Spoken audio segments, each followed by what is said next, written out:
Having deja vu.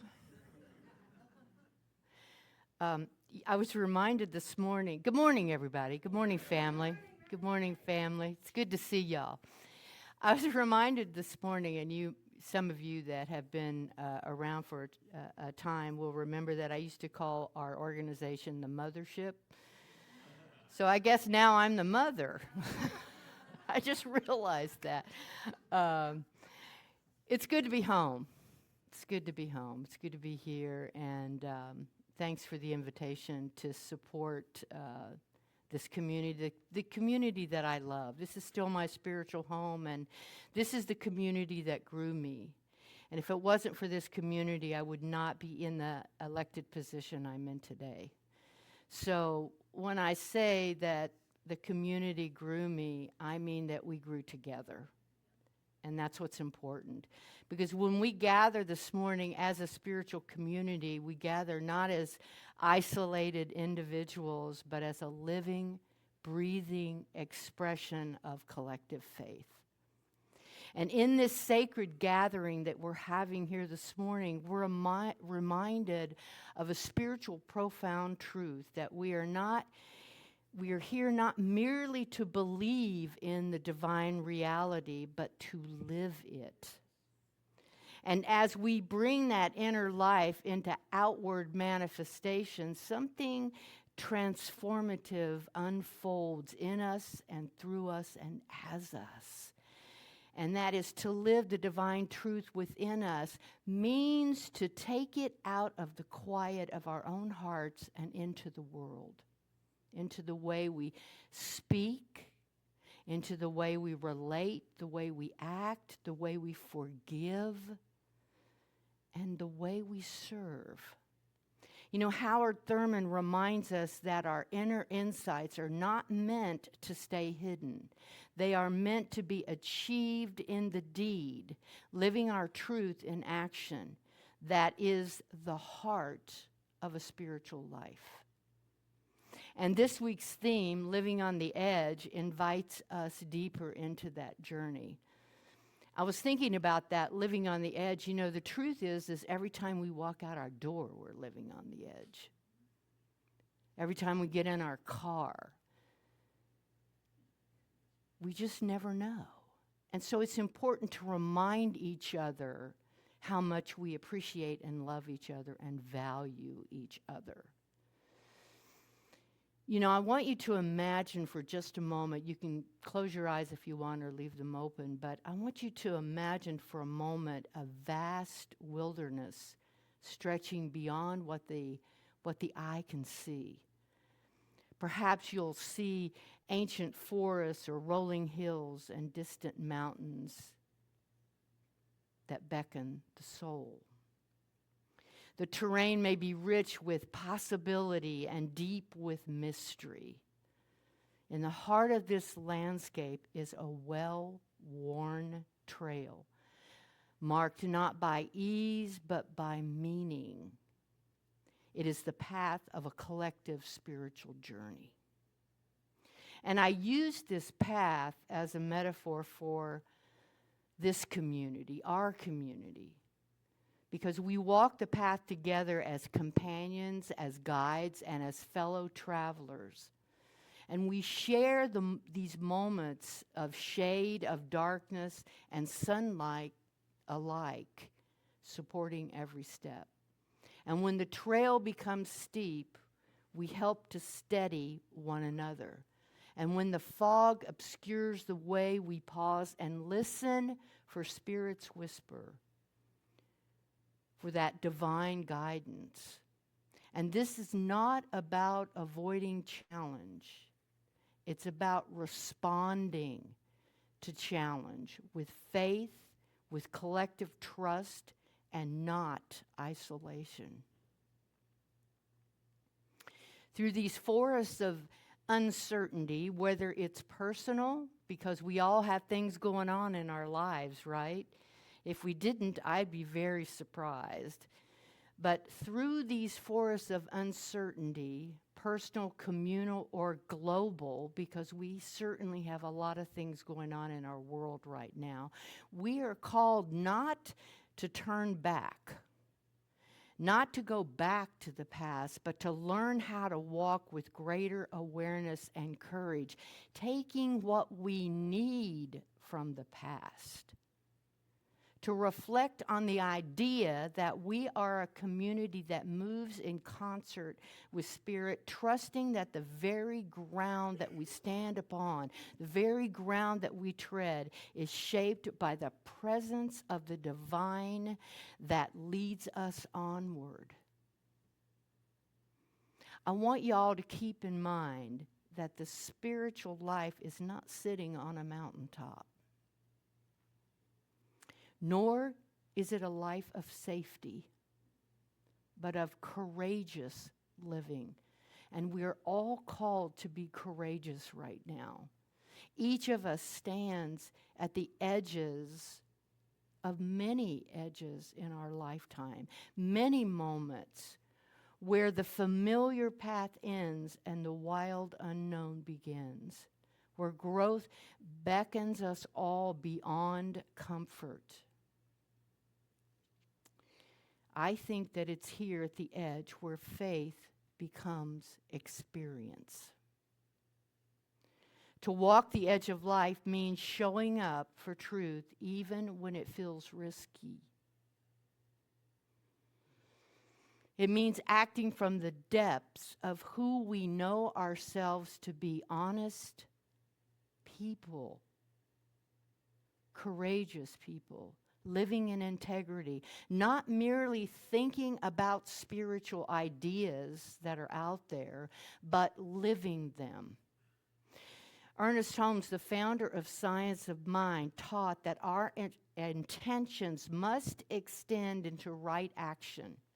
Belief without behavior remains incomplete. And I'm here to remind all of us that to live truthfully often brings moments of discomfort and pain in times when we might prefer silence instead of speaking up for what is right and for what is good. Times when compassion requires confronting fear. Times when love calls for risk, not convenience. So what does it look like to remain faithful to our inner compass when the trail feels rocky or steep? And many of us are experiencing that right now. What does it look like to adjust our pace when the landscape shifts unexpectedly? These are not simple questions I'm asking you today. These are invitations. Because hear me when I say discomfort is not a sign of failure. It is often the crucible in which growth is forged. When our truth begins to move from the quiet chambers of thought into the arena of action, discomfort almost always arises. Spiritual courage is not the absence of fear. It is the decision to move forward in spite of it. You know, I have to ask myself every day when I make a statement for Centers for Spiritual Living, or when I'm out marching for what I know is right, am I willing to put my life on the line? And my answer is yes, because I know what's right, and I know what is important. So I ask you all, where in your life do you sense Spirit asking you to take a step, even a small one, into the unknown? Courageous living requires that we face these questions honestly. It asks us to lean into what is real, the spiritual reality of the world right now. And as I said before, in community, we don't grow alone. We grow together. Each person's courage becomes a light for others to see. And there's an evolution that's going on in the world right now. And we are part of that evolution. Science of mind is not just a teaching, it's a movement. You who are here today are part of a movement of love, a movement of courage, a movement to stand in the power of the oneness that we know is the truth.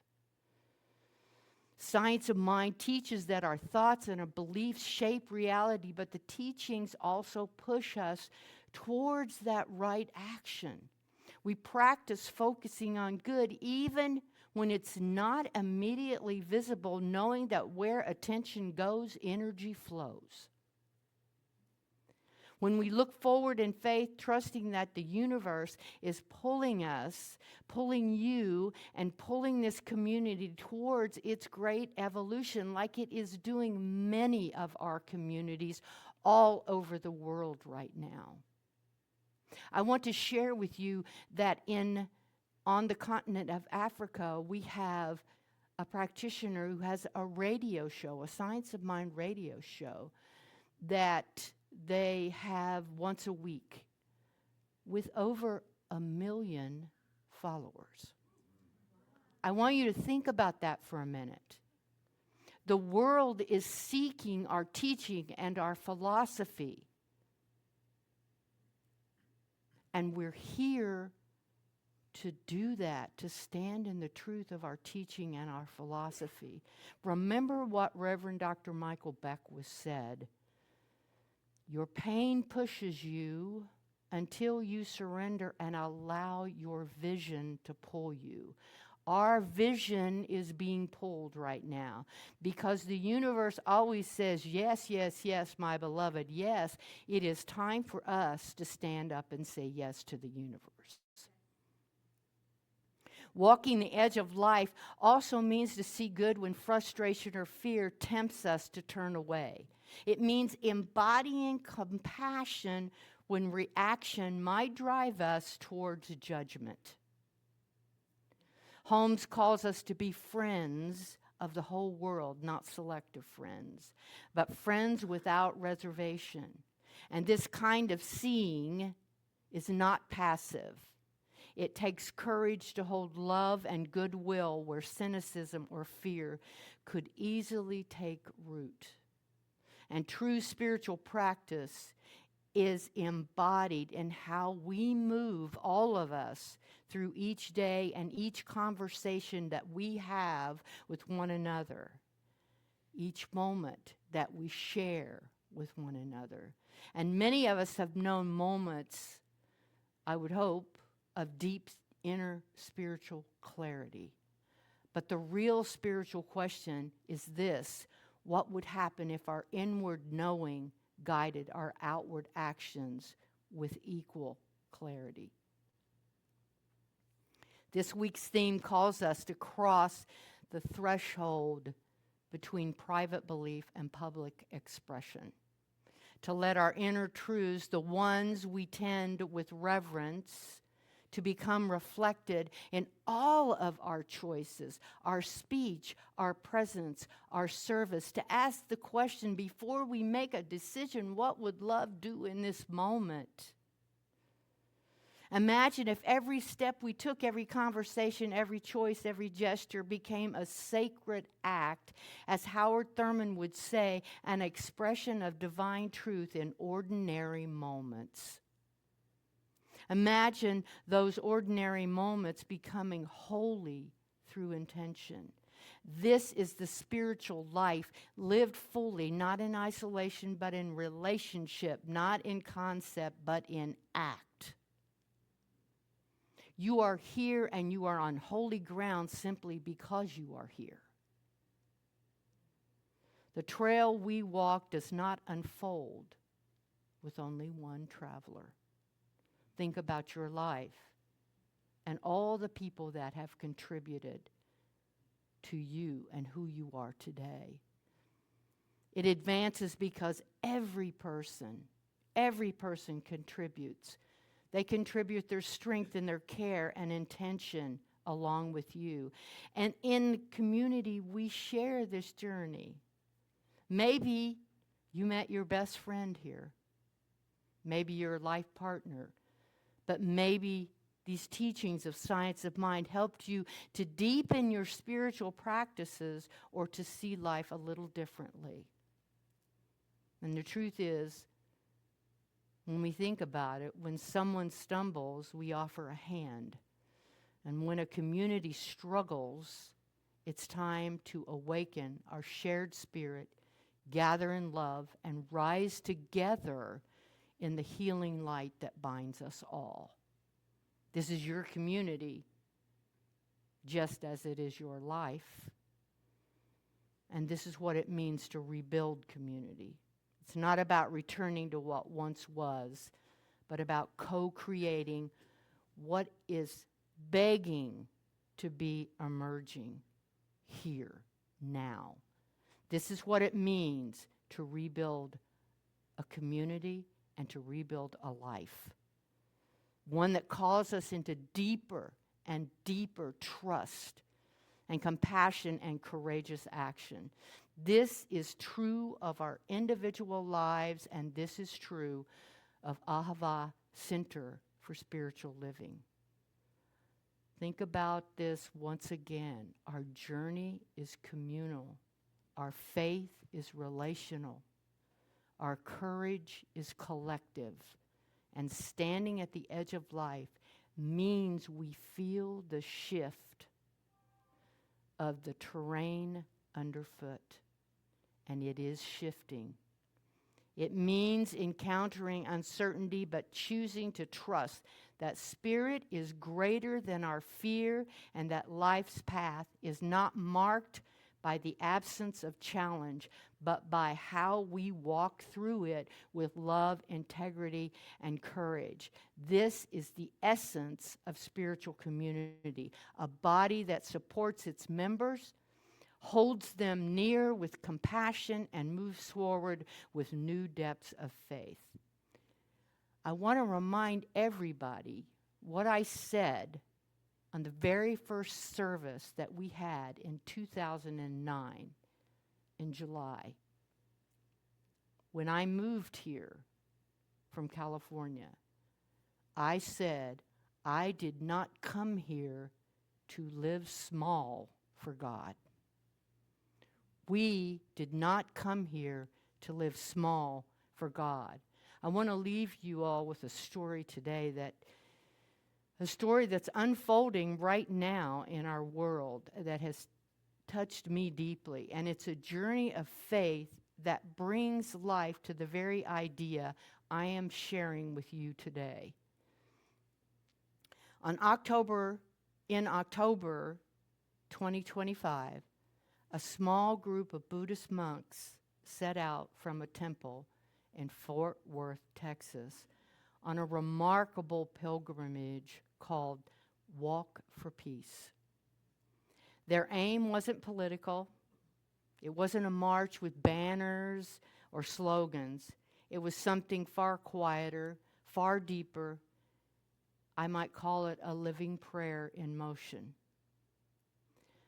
The monks are walking on foot, some even barefoot, across more than 2,300 miles of American roads, through towns and cities in 10 states, all the way to Washington, D.C., where they will end their walk this Tuesday on February the 10th. Each day, they rise before dawn, walk in mindful silence, and offer themselves as a symbol of peace and compassion and unity. They do not carry signs demanding change. Instead, they embody it, walking slowly, intentionally, step by step, inviting people they meet to notice something deeper within themselves. Along the way, crowds have gathered not because the monks shouted a message, but because their presence has awakened something in the hearts of those who watched them walk. Thousands upon thousands of people have offered flowers and water, welcome, prayer, and hospitality. Strangers touched by the simplicity and the power of what they are witnessing. Even in adversity, weather, fatigue, and hardship, these walkers continue. One monk suffered a serious injury while they were still in Texas and had to have his leg amputated. After returning to his home monastery in Georgia, he was asked about losing his leg. He expressed deep acceptance and peace about the experience. He chose amputation to avoid repeated surgeries and said he viewed the loss as an offering to the cause of peace, not something to be mourned. This pilgrimage teaches a powerful truth for all of us. Peace does not come from shouting louder. It comes from living more deeply. It begins not with a destination, but a step. One foot in front of the other, grounded in intention. Today, we can see and feel in this pilgrimage not just a story from the news, but a living mirror of a spiritual path. One step of faith at a time. One heart opening at a time. One act of compassion at a time. So I invite all of us today not to retreat back into what is comfortable, but to step forward into what your heart knows to be true. That your life matters. That you are valuable to our planet. That your courage has power. That this community is stronger when we walk together. I've recommitted my time, my talent, and my treasure to Ahava. And I'm inviting all who are within the sound of my voice to do the same. Because we do not abandon the path when obstacles arise. We move forward not with reckless abandon, but with intentional courage, open hearts, and willing spirits. This is how we rebuild our lives. This is how we rebuild community. This is how we walk the edge of life. And this is how we live the truth we carry. Peace and blessings, my family.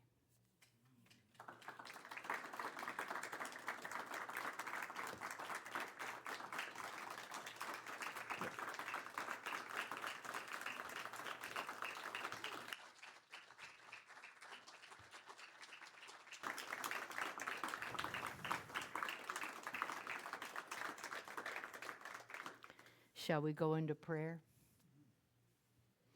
I invite you to drop within, closing your eyes if it's comfortable. Dropping into that place, knowing that, let's all take a deep breath together. Knowing that as we take this breath together, that it is simply the beloved breathing the beloved. Knowing that as we come together, as I place my hand on my heart and feel the energy of that one source that is pulsating through my very body and mind and soul and heart.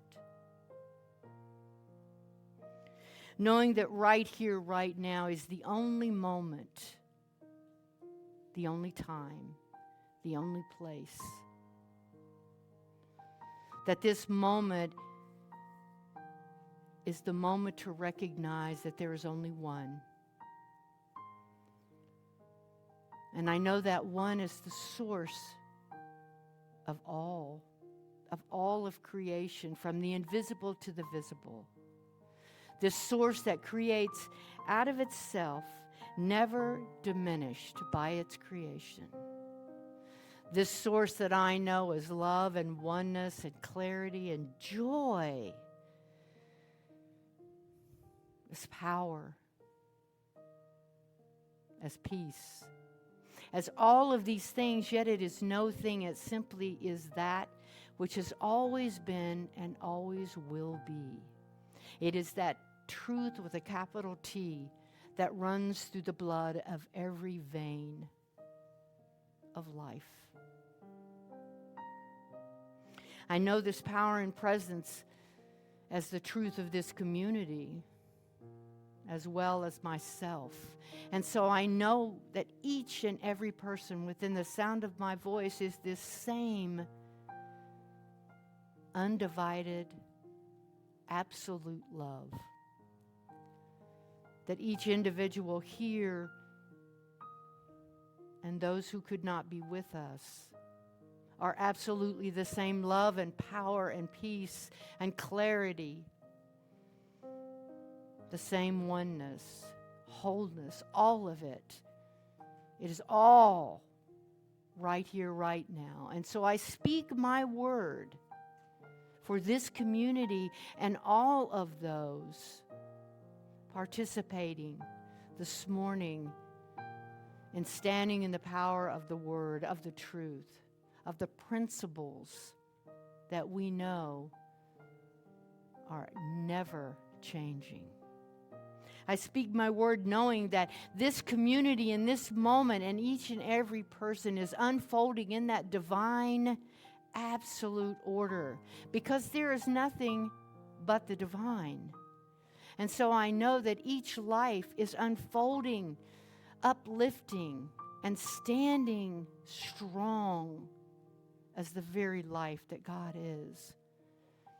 I know that for all of the accounts here, for all of the finances, I know that all of Ahava's accounts are fulfilled with all that they need, with a divine surplus to share and to spare. And I know this is true for each one of us. I know that right here and right now, all is unfolding to sustain and maintain, to grow, to evolve, and to absolutely be the spiritual center it was always meant to be. That the doors have flung open of possibility, and that the doors are open wide to receive those who are yet to come, to fulfill their lives in this movement that we call truth, that we call science of mind. I know right here and right now that all are coming together, creating this beautiful and amazing time to share in our world. How grateful I am to know and to stand in the power of this truth. How grateful I am to be with my family this morning. How grateful I am to be with a community that grew me and that continues to grow so many lives. So many lives. Beyond what we can even imagine. So it is with a grateful heart that I simply release this word into the perfect universal law, knowing that the law always says, yes, yes, yes, my beloved, yes. I stand in the place of yes, the place that I lovingly call grace, as we all say together, and so it is. Amen.